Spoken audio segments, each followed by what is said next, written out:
So let's talk about a car, right? And then I'll get into the actual example. You can have a 1970s Beater or a 2024 top-of-the-line Mercedes.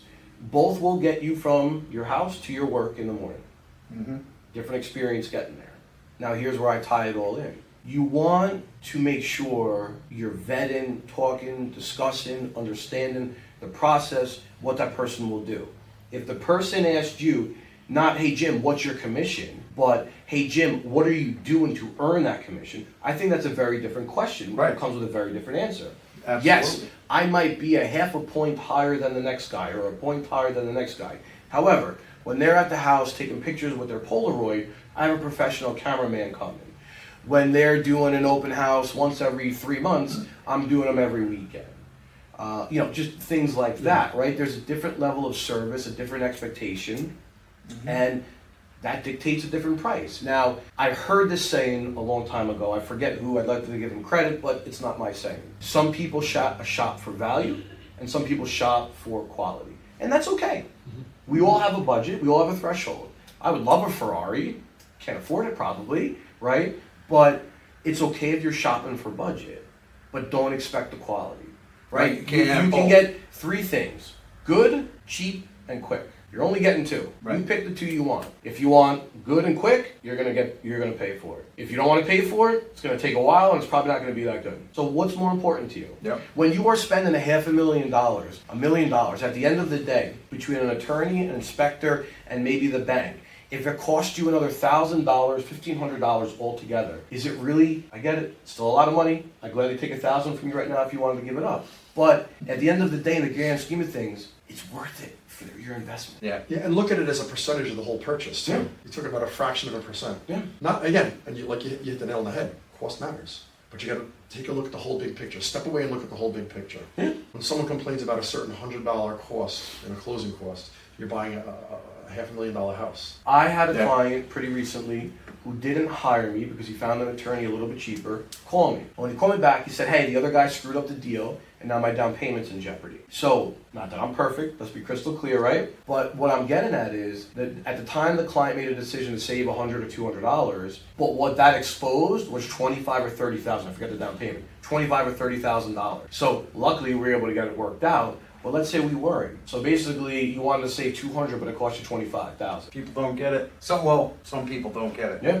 It's not to say everyone doesn't get it. But I think the general trend and kind of where we You sons of bitches. where we've deviated from the conversation a tad bit. I think it's been a great conversation. Is what's upcoming? We don't know, Yeah. right? We So- can make predictions and trends, but we don't know. Yeah. So going into 2024, I mean, we've had a phenomenal 2023.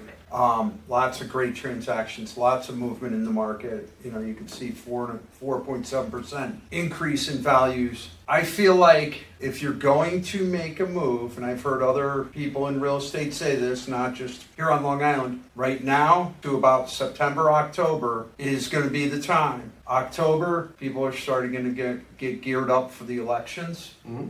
And I feel like that's going to slow the market back down a little bit. Yeah, I mean, over these next 6 months, you can either buy a house today and it appreciates 10%, or you can buy a house today and it depreciates 10%, right? No one really knows. Yes, there's an election year which changes things. Yes, rates are dropping. Yes, inflation is dropping. Jobs reports are good. But no one really knows. There's trends, there's prediction. But I guarantee you, 3-4 days before COVID was a thing and the market set on fire, no one could have predicted what was about to happen. And the thing is, Right. also, you said before, when COVID came, we all made predictions on how COVID was going to impact the market. Let's step backwards. Who predicts an event like a COVID? And things in our history have happened. Yeah. And we might know how a certain world event or a pandemic or something, we think we know how it's going to impact the market. We aren't always right on that. We also don't know when these things are going to come. Of course. Right? So I think that the key really is just making sound financial decisions, having sound people in your corner to help you, a good team behind you, and I think you put yourself in a good position for success. Yeah, 100%. I don't know if we put it out yet. I think we wait to see what shakes out. But what I don't get about that lawsuit is if I'm going to sell my house and I call you, okay, and whatever you charge, let's just say it's 5%. I don't know. You say, Steve, the fee's 5%. Shake your hand. I sign your agreement. We agree. What the hell do I care what you do with that 5%? burn it, give it to Santa Claus, use it as toilet paper, buy a Lamborghini. What do I care? We made an agreement. I agree with you. When somebody comes to me and their rate is X% and their closing costs are X%, do they care how much of that goes towards the rent in my building? Do they care how much of that's going towards my commission? At the end of the day, the end user, this is what you're getting. Do you really care? Like, when you go to Walmart and you buy whatever you buy at Walmart, do you understand how the cost structure got into that? No, Yeah. you don't know. So I'm not really sure I understand that as well. Maybe I don't understand. Maybe I For maybe I your don't know Walmart about it. example, they're pricing in lighting, or let's say electric for the building, insurance, 401ks, this, that, and the next, right? So like, do you really care, or are you okay paying $5 for the book you went to Walmart for? Yeah. Right. So, and you might disagree with this or have a different opinion, whatever the case is, but I actually think that's going to hurt the buyer, because what I envision happen if that does come to fruition and it sticks is, if I'm looking to buy a house, I'm not calling Jim now to represent me, because now I'm going to have to pay him. I'm just going to call the listing agent directly, And who does the listing agent work for? the seller.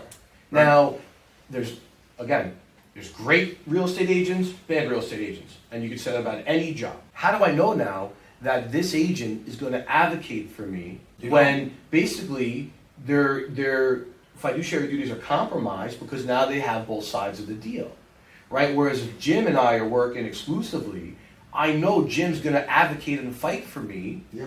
and I got someone in my corner. It's interesting. I just took a listing the other day. Right now, there's no disclosure to sign or anything. However, we do need to emphasize to sellers that all commissions are negotiable, and even during the transaction, the buyer side of the commission is negotiable. The fee is negotiable. And the lady, literally, she's a pretty sharp lady. She was in the military, everything like that. She goes, so how do we get buyers to come to our house if we're not going to cooperate with buyer agents? She goes, and how does that buyer agent feed his family if we're not going to pay him anything? Just like that. And I was just like, wow, somebody gets it. Yeah. That's impressive. That an actual. Yeah. I seller- just saw a news expose. It was somewhere down south, and I'm sure it happens everywhere. But they basically set up like a dummy listing, real house and everything, obviously, right? Where they offered very minimal, if none, commission to a buyer's agent. And it was this whole expose on how the buyer's agents were steering their clients not to look at that property, right? Because they weren't going to get paid. It was right to the heart of Jim's comment. Yeah. Is the unfortunate reality is people are human and people put their interest above others, and if that person's not making any money or is going to have a difficult time making money or it's going to be less money, they're going to steer. Unfortunately, a lot of these regulations come from a good place. They're trying to protect the consumer. And, Yeah. and of course, the consumer should be protected 100%. But sometimes you got to see the forest through the trees. Mhm. And that's the Well, problem. here's the thing, in New York, you don't need to use a buyer's agent. I won't work with a buyer without a buyer brokerage agreement. Personally, a lot of agents will run buyers all over the place and not have any fiduciary responsibility to them. But there's other states, I believe Connecticut, you have to use a buyer broker to complete the transaction. So there's always two agents involved. They should just make that nationwide. There should always be two agents involved. Sounds reasonable to me. I can't. I mean, it makes sense. Now each party has representation. We all, in one way or the other, are advocates for clients at times, right? So when I step back and think about when I'm the client for whatever it is, I want my dedicated advocate. I don't want the advocate who also is looking out for their pocket and someone else's pocket. So yeah, I honestly didn't know about that law or rule or whatever it is in Connecticut. And I like it. I would want someone to advocate for me if I was buying a house. Yeah, And I think this new regulation that they're talking about just damages that. It does. right. Because again, I can't predict anything, but what I see is there will be, in essence, really no buyer's agents anymore. Where's the motivation? There's none. No. Why am I going to pay you? Now, here's the thing. Let me take a step back. I guess it depends on the person. Me personally, would I be open to paying Jim to make sure I have a dedicated advocate? But in a different financial position maybe than a first-time home buyer. When I was a first-time home buyer, I couldn't afford that. Let's go a step further than that, though, Steve. Right now, the model is such that the buyer is, so to speak, kind of paying it. It's like semi-embedded in the sales price to an extent. When somebody's listing their home for sale, they're netting out their expenses, their mortgage, their commission that they're going to pay the agent, etc. Right? A seller is usually, other than short sales and some strange, interesting situations, generally the seller's walking away with money. So they have money already that they're going to be walking away with, so it's taken away from there. The home buyer needs money for a down payment. The home buyer needs money for closing costs, which are not cheap. So to add the additional expense of the real estate agent commission to them directly as far as cash out of pocket is an extra burden that would hold people back, right? Yeah. Well, it can be a deal breaker for a buyer. Whereas the current model, where it's you know, it comes, the seller's paying it, but then, you know, the listing agent then shares it with the buyer's agent and whatnot. That model makes more sense to me from that standpoint too, in that trying to lessen the burden for a home buyer to actually have enough funds to get into that house. Right? Because if the sales price is adjusted upward, building in the commissions, so to speak, you know. Doing the concession. To your point, and I agree with you, yes, we want the consumer to be protected. Because guess what? There's times we're the consumer. Of course. And I want that protection too. But nothing that we do in life is, I should say nothing, just about everything's forced. You didn't have to go to Sweetwater's this morning to get that coffee. No. You could have went to a different place that was cheaper. But you elected to go to Sweetwater's for whatever reason. It was convenient, you like the flavor, it doesn't matter. If I call you to sell my house, I don't have to use you. Right. I can use Bob or Mary or this. Right. And then I elected to pick you, you said what your fee was, and that was it. When I got my mortgage, I didn't have to use you. I could have went to this bank, that bank, but there was a reason why. So it gets to the point again where the consumer still does have a choice. The homeowner still does have a choice. They're not forced to use someone or do something. And I think this takes that away. Because yes, it doesn't force you to go directly to the listing agent, but if you think about the unintended consequence of it, in essence, it's going to force people to go away from having a dedicated agent to the listing agent because they might not be able to afford you. Right. And who are you affecting?